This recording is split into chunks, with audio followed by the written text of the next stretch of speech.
Bonjour, donc aujourd'hui on va regarder rapidement comment se servir du logiciel Feedly pour suivre les informations. Donc Feedly c'est ce qu'on appelle un lecteur de flux RSS qu'on peut trouver donc sur Google tout simplement, feedly.com. Donc qui va vous permettre soit de suivre la cybersécurité pour ceux que ça intéresse, les marchés pour ceux que ça intéresse, mais nous ce qui va nous intéresser c'est la lecture de news. Alors ça nous donne une belle petite mise en page de plein de sites, on va le voir juste après.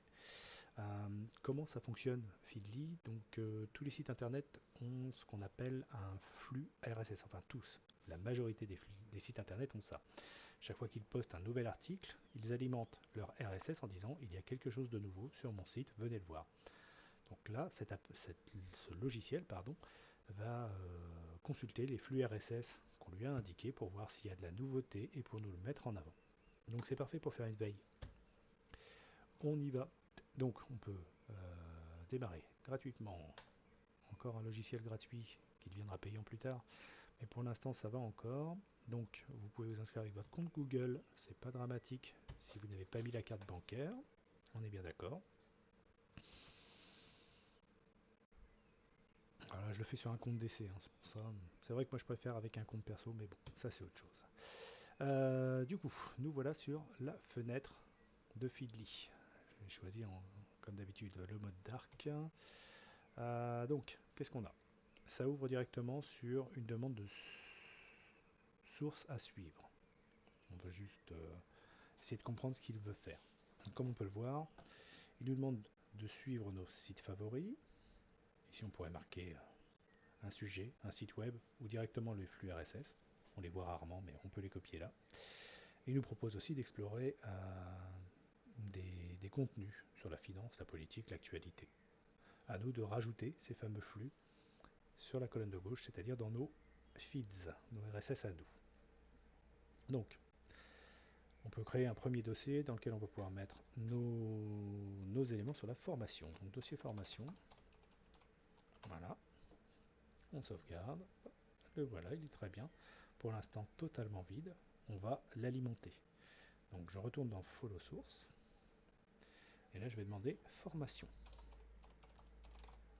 Alors, il me propose soit un sujet avec le hashtag devant, soit déjà des feeds qu'il a trouvé comme étant pertinents.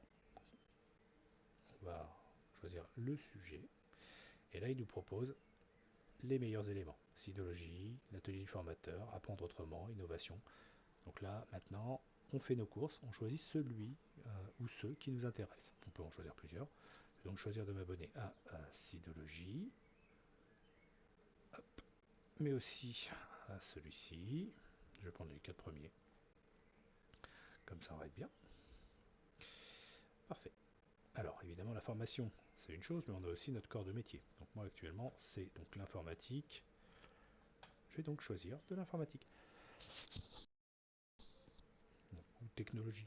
Il aime bien le technologie. Il est présenté ici. Donc là, on va pouvoir suivre les têtes de gondole, entre guillemets, ceux qui publient beaucoup, qui sont très suivis. Donc on va les rajouter. Mais je ne veux pas les mettre dans formation parce que ça n'a pas de rapport. Je me fais un nouveau dossier que j'appelle technologie.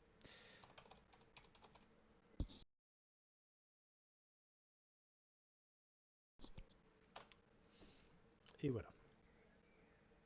Donc mon dossier technologie c'est créé. Voilà, parfait. Super, il est injoignable. C'est bien de me le proposer. Alors, évidemment, comme toutes les technologies, c'est pas non plus.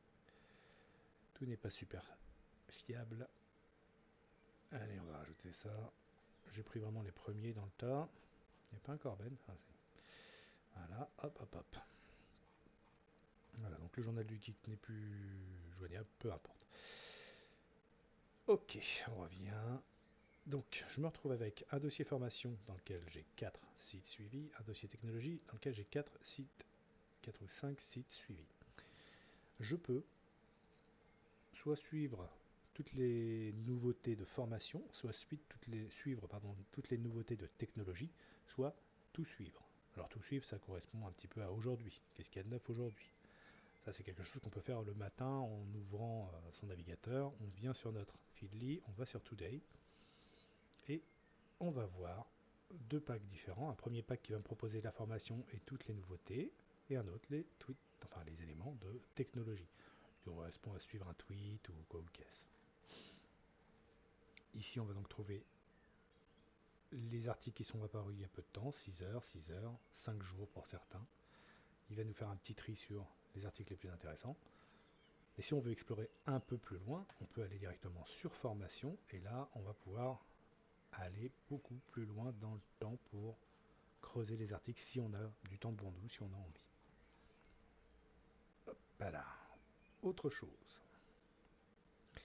Bon, ça c'est la liste illisible avec uniquement les titres. Il vaut mieux ça avec la petite icône, c'est plus sympa. Ici, on va prendre la première info, les chercheurs et leur évaluation, une histoire passionnelle. Ça nous intéresse. Mais on est dans le bus où on va avoir le cours qui commence, on voudrait le lire plus tard. On le clique là, et il se rajoutera dans cette petite sélection. Ça m'intéresse, je pourrais le lire dans un jour, un mois, un an, peu importe, ça restera ici, c'est tagué.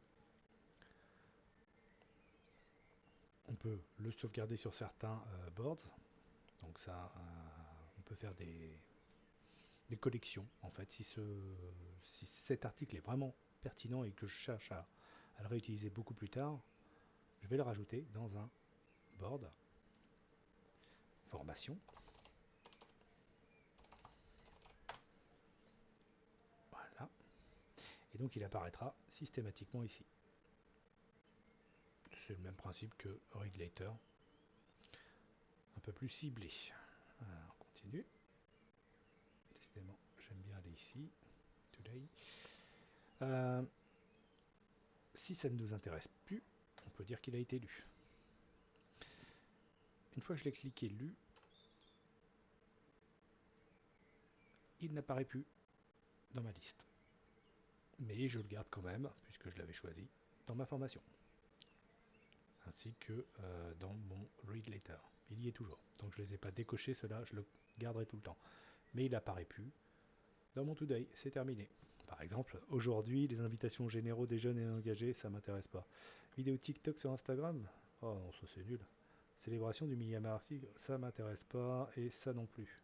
Voilà, les articles sont grisés maintenant, et la prochaine fois que je me connecterai et que j'ouvrirai, il va me les avoir retirés, il aura remplacé par des nouveaux, mais il ne remettra pas ceux qu'on a marqués comme lus. C'est terminé, c'est derrière nous, c'est archivé.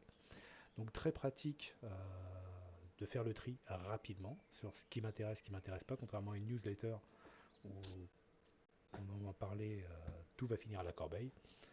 Là, on a vraiment la possibilité même de filtrer par site. Hein, Sidologie. Voilà les news de Sidologie. Donc ça m'intéresse pas. Ah bah, je l'avais déjà marqué comme lu, en effet, donc du coup, elle apparaît grisée. C'est vrai que quand on va les chercher, même les lus apparaissent grisés. Bon, c'est pas grave, mais ça nous permet de creuser un petit peu plus loin. Les lus ou les vieux, à ce que je vois. Quand c'est un peu trop vieux, ça se grise automatiquement, ce qui n'est pas une mauvaise chose en soi.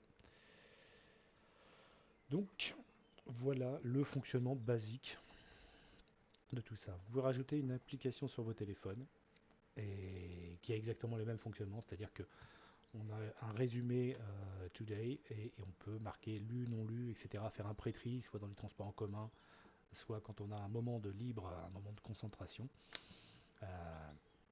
On prend le téléphone, on fait notre petit tri, et après quand on a un grand écran, on peut se dire ah bah oui, le vrai danger de ChatGPT, la dérive. On peut étudier l'article, alors soit sur une version condensée à l'intérieur de Feedly, ou alors aller directement sur le site internet dans un nouvel onglet, qui là va nous donner la version complète. Voilà. Les lectures sur version condensée sont déjà très intéressantes. Ça permet vraiment en quelques temps d'avoir les éléments. On a même la vidéo YouTube. Hop, une petite croix. Et donc en effet, j'ai même pas eu besoin de le choisir, puisque je l'ai ouvert, il est marqué comme lu, automatiquement. Il est passé en gris. Hop, je clique dessus sur apprendre. C'est bon, il est lu. Voilà. Et donc il ne reviendra pas au prochain rafraîchissement. Enfin, là je suis dans le truc direct, mais il disparaît de la proposition. Voilà. Bon, j'espère que ça n'a pas été trop long, 10 minutes, pour expliquer comment ça fonctionne. Ce sont les bases, c'est largement suffisant pour pouvoir suivre plusieurs éléments et ne pas perdre le fil. Allez, bonne journée, au revoir.